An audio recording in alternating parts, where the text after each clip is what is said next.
Deuxième leçon sur le baptême. Un engagement envers Dieu. 1 Pierre, chapitre 3, verset 21. Nous allons continuer aujourd'hui notre étude du baptême. Nous avons vu la dernière fois que le baptême correspond à un sacrement d'union. Le baptême est le symbole d'une union spirituelle qui s'établit entre le croyant et Christ. Dans la leçon d'aujourd'hui, nous allons voir un autre aspect du baptême.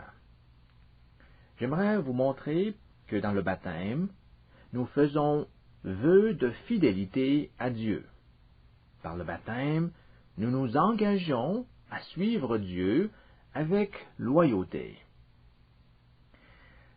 C'est dans la première épître de Pierre que nous retrouvons de façon spécifique cette notion d'engagement dans le contexte du baptême. Regardons ce que Pierre nous dit en 1 Pierre, chapitre 3, verset 21. Je vais lire ce verset selon la traduction de la Bible de Darby. 1 Pierre, chapitre 3, verset 21.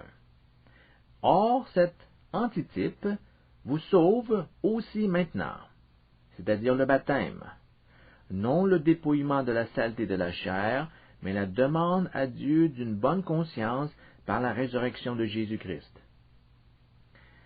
Nous voyons ici que le mot baptême correspond à un antitype de l'arche de Noé par lequel, comme Pierre nous le dit, 8 personnes furent sauvées du déluge. Ceci indique que dans ce verset, le baptême se rapporte aux événements qui se sont produits du temps de Noé. Et la relation entre le baptême et l'arche de Noé, je vais vous l'expliquer dans un moment. On lit ici, au verset 21, que le baptême est la demande à Dieu d'une bonne conscience. La traduction de cette phrase cause des problèmes. Le mot grec qui est traduit ici par le mot demande est le mot éperothéma. Or, ce mot éperothéma peut se traduire de 3 façons différentes.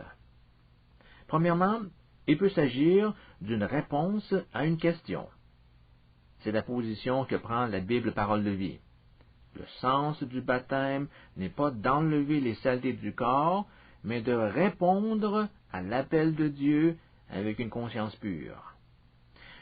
Deuxièmement, il peut désigner une demande ou une requête.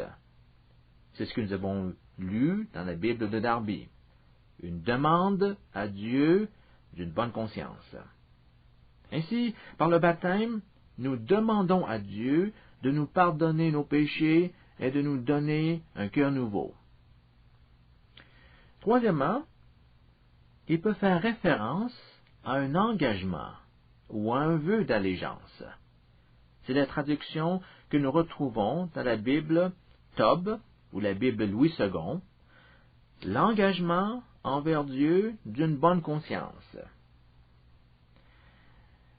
Vous voyez donc que les théologiens présentent des opinions divergentes quant à la signification exacte de ce mot grec éperothéma.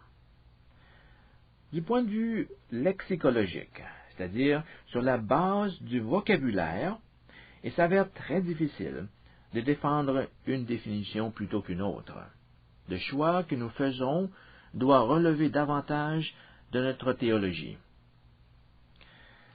Je vais développer la leçon d'aujourd'hui du point de vue de la traduction que nous lisons dans la Bible Louis II, ou la Bible de Jérusalem, ou la Bible Tob, ou la Bible du Sommeur, ou la Bible Osterval. Toutes ces Bibles traduisent le mot éperothéma comme étant un engagement envers Dieu. Il y a dans le baptême la notion que nous formulons un serment d'allégeance à Dieu. Et c'est ce point que j'aimerais mettre en relief dans notre leçon. Dans la théologie protestante, nous reconnaissons 2 sacrements, appelés aussi ordonnances, pour ceux qui n'aiment pas le terme sacrement. Il s'agit du baptême et du repas du Seigneur.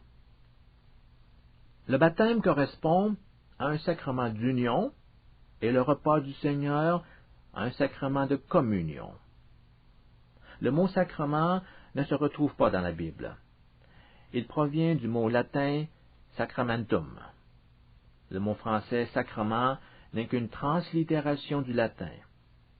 Il faut souligner qu'en latin, le mot sacramentum avait le sens d'un vœu ou d'un serment. En d'autres mots, il désignait l'idée d'un engagement.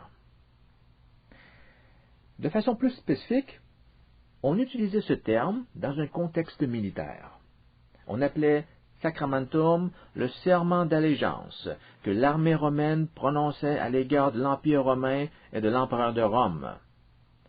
Cela pouvait se faire en levant la main, comme on le voit aujourd'hui aussi dans un palais de justice lors d'une cause judiciaire. On lève la main devant le juge pour symboliser la promesse que tout ce qui sera dit dans le procès sera fait en toute conformité avec la vérité. Parfois, les soldats pouvaient utiliser un autre symbole par lequel ils tenaient un poing serré vis-à-vis du cœur. C'était une autre façon de signifier la sincérité de la personne qui prononçait son vœu de loyauté. Ainsi, le mot sacrement, en latin, était un terme militaire utilisé pour désigner le serment d'allégeance du soldat à l'égard de ses supérieurs. Lorsque nous lisons en 1 Pierre, chapitre 3, verset 21, que le baptême est l'engagement d'une bonne conscience envers Dieu, je crois qu'il n'y a pas d'erreur à affirmer qu'il a le même sens que le mot sacrement en latin. Lors du baptême, nous faisons un serment d'allégeance. Nous prononçons un vœu de fidélité à Jésus, notre roi. Nous le couronnons roi et seigneur de notre vie. Le baptême est un moment privilégié où nous exprimons officiellement notre loyauté envers Dieu. Je dois vous mentionner que dans le cas de l'autre sacrement, c'est-à-dire le repas du Seigneur, nous retrouvons également cette notion d'engagement. Lorsque nous prenons part à la table du Seigneur en mangeant le pain et en buvant la coupe, nous démontrons par ce geste que nous nous associons au corps et au sang du Christ. Il faut le percevoir comme une démonstration publique de notre identification à Jésus dans sa mort. Il s'agit d'une commémoration de sa mort dans laquelle nous renouvelons notre communion avec Christ. Paul écrit en 1 Corinthiens, chapitre 10, verset 16, « La coupe de bénédiction que nous bénissons n'est-elle pas la communion au sang du Christ ?» Ce que Paul désigne par communion correspond à la liaison et à la participation du croyant au sang du Christ. Par la suite, Paul fait la même affirmation au sujet du pain. Le pain que nous rompons, n'est-il pas la communion au corps du Christ? Dans un rapport qu'un gouverneur romain avait écrit à l'empereur de son époque concernant certains chrétiens qu'il avait arrêtés, on peut lire que le repas du Seigneur était une occasion pour les chrétiens de démontrer leur foi, leur profession de foi en Christ. Ce gouverneur avait remarqué que lors de la communion, les chrétiens faisaient le vœu à Dieu de vivre une vie sainte. Ils ont réitéré leur engagement à aimer leur prochain et à aimer Dieu. Le repas du Seigneur comporte un aspect qui fait référence à notre engagement envers Dieu. Et à chaque fois que nous prenons part à la Sainte Seine, nous renouvelons notre vœu de fidélité à Dieu. Dans ce passage de la première épître de Pierre, il est dit que le baptême est l'engagement d'une bonne conscience envers Dieu. Nous nous engageons envers Dieu en toute bonne conscience. L'expression bonne conscience ici ne fait pas référence à une conscience pure qui n'a rien à se reprocher. Bien au contraire, nous nous approchons de Dieu dans le baptême précisément parce que nous sommes conscients de notre culpabilité devant le jugement de Dieu et nous voulons implorer son pardon pour nos péchés. Dans ce verset, cette bonne conscience se rapporte à la sincérité du cœur de la personne faisant vœu de fidélité. Vous faites serment d'allégeance à Dieu en toute sincérité. Votre cœur n'est pas divisé dans l'ambivalence. Votre engagement se veut tout entier à Dieu.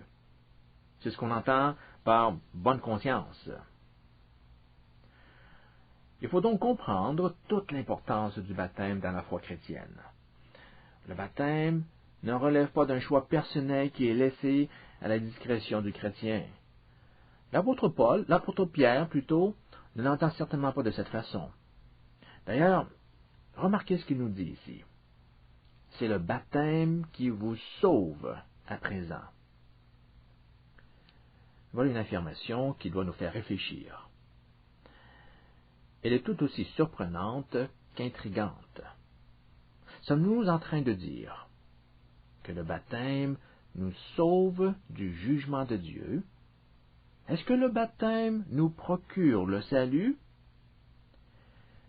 Vous vous souviendrez que dans notre leçon précédente, j'ai clairement enseigné que le baptême ne constitue pas une condition pour le salut des âmes. Le baptême représente un signe, un symbole de la régénération spirituelle qui a déjà eu lieu chez la personne qui manifeste une foi sincère en Dieu. Si tel est le cas, comment devons-nous alors comprendre l'apôtre Pierre quand il affirme que le baptême nous sauve? Pour être en mesure de comprendre la pensée de Pierre, nous devons nous pencher sur la signification de l'arche de Noé dans ce passage. Observez bien la façon dont Pierre a écrit ce verset. Verset 21. Or, cet antitype nous sauve aussi maintenant, c'est-à-dire le baptême. Le baptême est un antitype, une image de quoi? Il s'agit d'un antitype de l'arche de Noé. Lisez maintenant ce qui précède ce verset. Au verset 19, il est écrit que Jésus a prêché aux esprits qui sont en prison.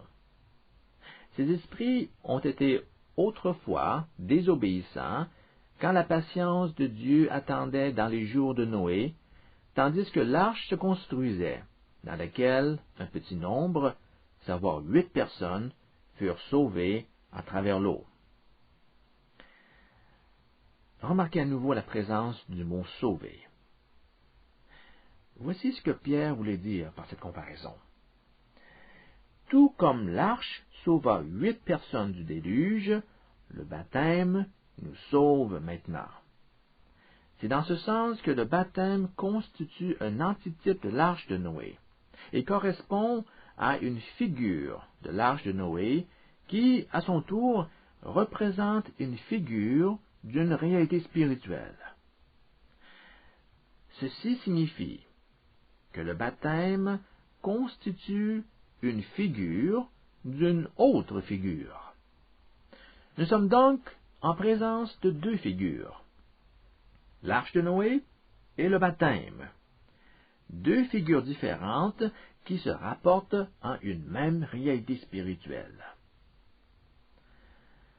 Il s'agit maintenant de préciser la nature de cette réalité spirituelle à laquelle autant l'arche de Noé que le baptême font allusion.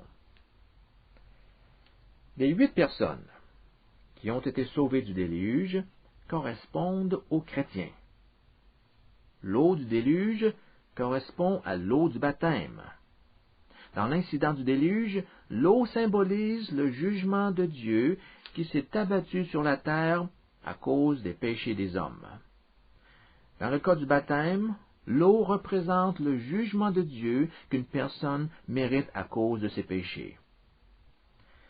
L'évasion de la famille de Noé lors du déluge, en étant épargnée de la noyade, correspond au salut spirituel dont les croyants bénéficient.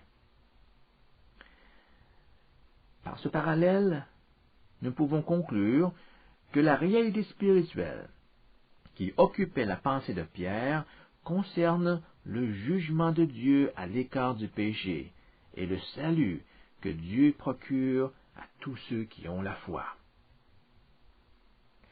Puis Pierre nous dit ceci: tout comme l'arche de Noé sauva sa famille, maintenant le baptême vous sauve. De toute évidence, cette phrase ne devrait pas être interprétée dans un sens strictement matériel. La cérémonie du baptême ne procure pas le salut à qui que ce soit.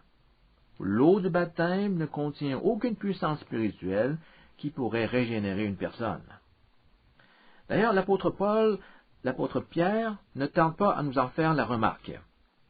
Il dit que le baptême n'est pas la purification des souillures du corps. Dans le texte de la Bible Parole de vie, nous avons la traduction que le sens du baptême n'est pas d'enlever les saletés du corps. Le baptême ne consiste pas à laver notre corps de ses saletés. Autrement dit, l'eau que l'on aperçoit lors du baptême ne possède aucune propriété qui lui permette de vous purifier de vos péchés. L'acte du baptême, c'est-à-dire tout ce qui concerne l'aspect cérémonial du baptême, ne contribue en rien au salut de la personne concernée. Le salut relève d'une activité spirituelle intérieure, dont le baptême est le symbole. Le salut se produit lorsque la personne fait la rencontre des évangiles et, dans un acte de foi, celle-ci accepte de s'y conformer. C'est la foi qui motive un individu à déclarer durant son baptême: « Je confesse que Jésus est mon Seigneur et mon Sauveur.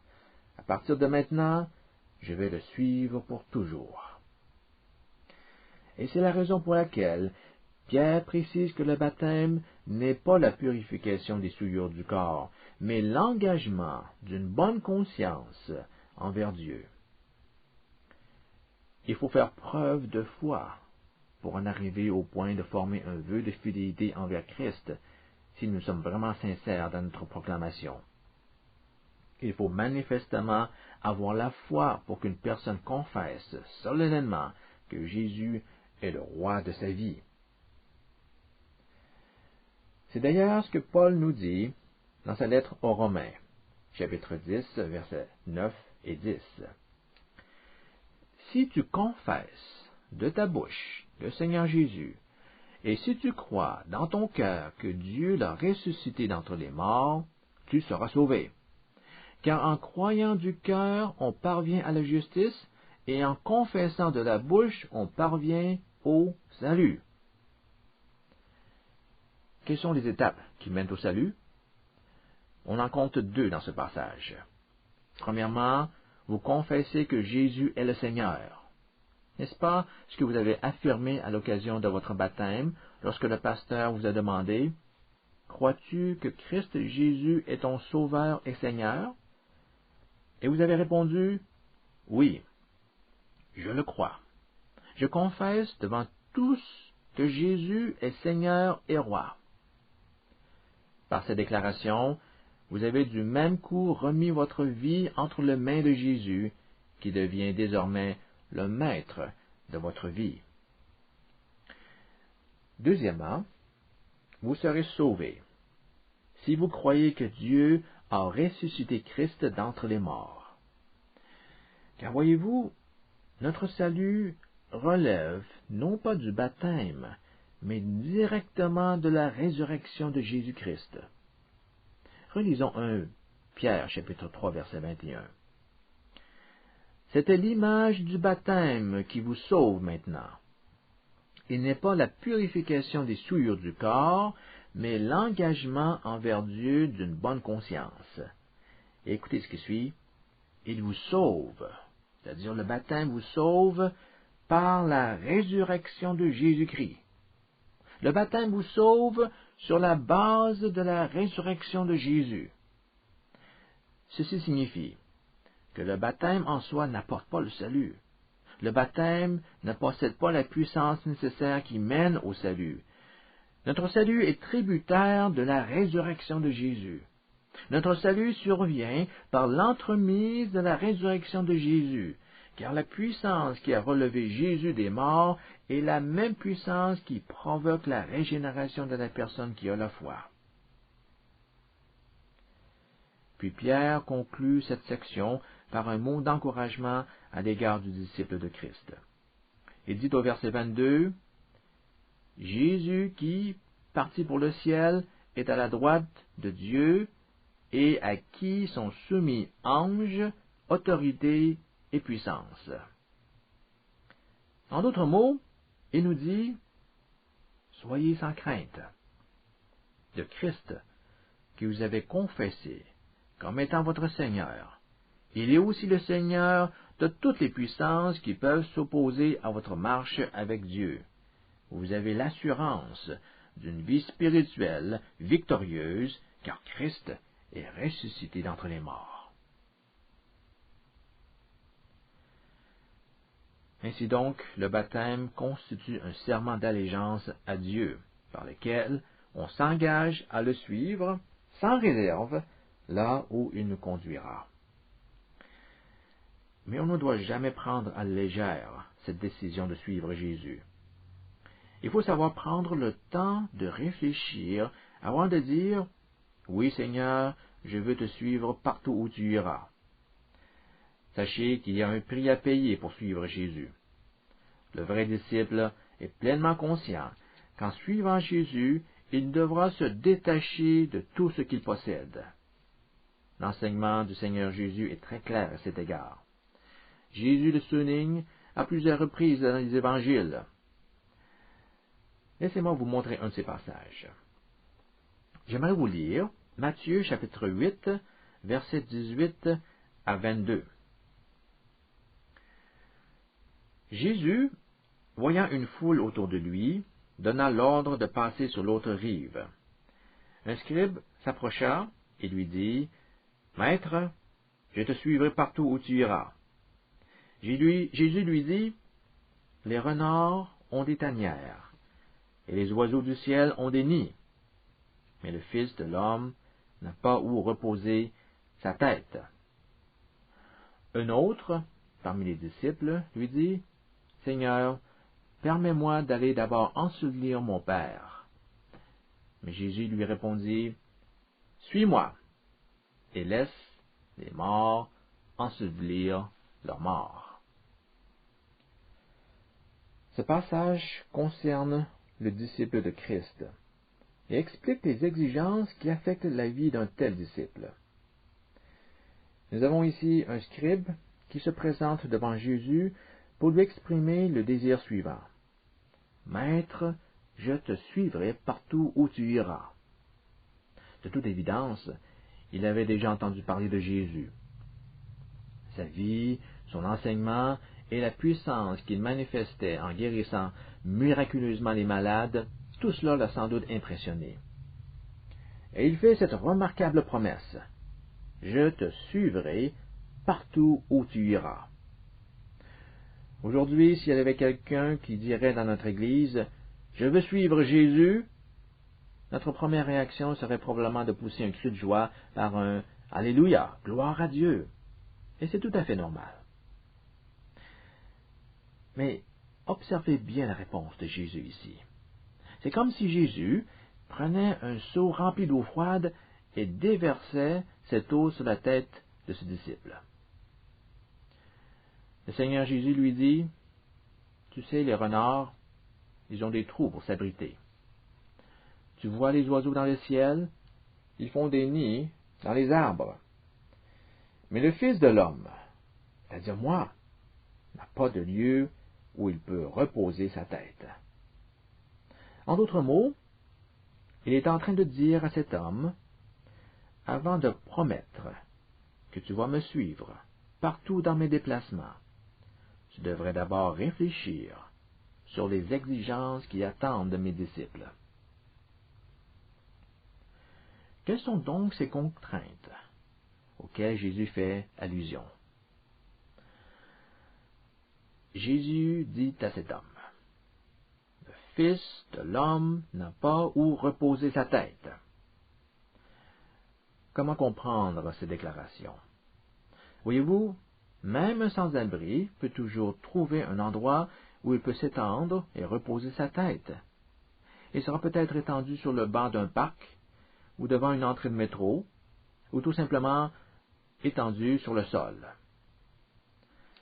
Lors de son ministère terrestre, Jésus n'avait pas de domicile fixe. Ses activités l'amenaient continuellement à voyager d'un village à l'autre, mais il avait toujours la possibilité de s'arrêter en chemin pour se reposer. Comprenons bien ce que Jésus veut exprimer. Il nous dit, « Si vous voulez me suivre, ne faites pas de ce monde votre domicile. » Voilà le point que Jésus voulait soulever. Ce monde ne constitue pas votre domicile. Nous ne faisons que passer. Hébreux chapitre 11 nous rappelle qu'Abraham quitta son pays en réponse à l'appel de Dieu et s'est établi dans la terre promise comme s'il était un étranger. Et plus loin, au verset 13, on lit que les hommes de foi de l'Ancienne Alliance se considéraient comme des étrangers et des résidents temporaires sur la terre. Ils étaient comme des pèlerins voyageant sur la terre. Si vous désirez devenir un vrai disciple de Christ, si vous prenez très au sérieux votre engagement à suivre Jésus, vous devez vous détacher catégoriquement de vos liens avec le monde. On entend par monde ce système de pensée humaine qui s'oppose à la loi de Dieu. On lit en 1 Jean, chapitre 2, « Si quelqu'un aime le monde, l'amour du Père n'est pas en lui. » Avant de vous engager à suivre Dieu, vous devez être prêt à renoncer aux commodités de ce monde avec la compréhension que notre demeure permanente ne se trouve pas sur la terre, mais bien au ciel. Vous n'avez pas la possibilité de choisir le meilleur des deux mondes. Si vous avez choisi le royaume des cieux, cela implique automatiquement que vous refusez au monde d'avoir accès à votre vie. Puis, un autre disciple dit à Jésus, « Seigneur, permets-moi d'aller d'abord ensevelir mon Père. » La réponse de Jésus s'avère tout aussi surprenante que sa première réponse. « Laisse les morts enterrer les morts. Quant à toi, viens et suis-moi. » Cette réponse semble à prime abord aller à l'encontre du 5e commandement, qui nous demande d'honorer notre Père et notre Mère. Afin de comprendre les paroles de Jésus, nous devons clarifier la question de notre relation aux obligations du monde. Il y a un bouleversement fondamental dans l'ordre de nos priorités. Faisons le point sur cette question de priorité. Nul doute que nous devons aimer notre Père et notre Mère. Mais il se peut que les circonstances de la vie nous forcent à faire un choix. Quand nous sommes dans une situation où nous devons considérer nos priorités et prendre une décision, le Seigneur Jésus nous dit que nous devons l'aimer plus que toute autre personne. Nous devons certainement aimer notre Père, notre Mère, notre famille. Mais s'il arrive que nous nous trouvions dans une situation où nous devons choisir entre l'un ou l'autre, l'enseignement biblique indique qu'il faut toujours choisir Jésus en priorité. C'est à cela qu'il s'attend lorsqu'un disciple lui fait serment d'allégeance. En Matthieu, chapitre 10, verset 37, Jésus exprime la même attente lorsqu'il dit « Celui qui aime père ou mère plus que moi n'est pas digne de moi. Et celui qui aime fils ou fille plus que moi n'est pas digne de moi. » Il faut remarquer la notion de priorité qui se dégage du mot « d'abord ». Ce disciple dit à Jésus, « Seigneur, permets-moi de m'en aller d'abord enterrer mon Père. » D'autres traductions ont le mot « auparavant ». ou premièrement? Le Seigneur Jésus sonde le cœur de cet homme.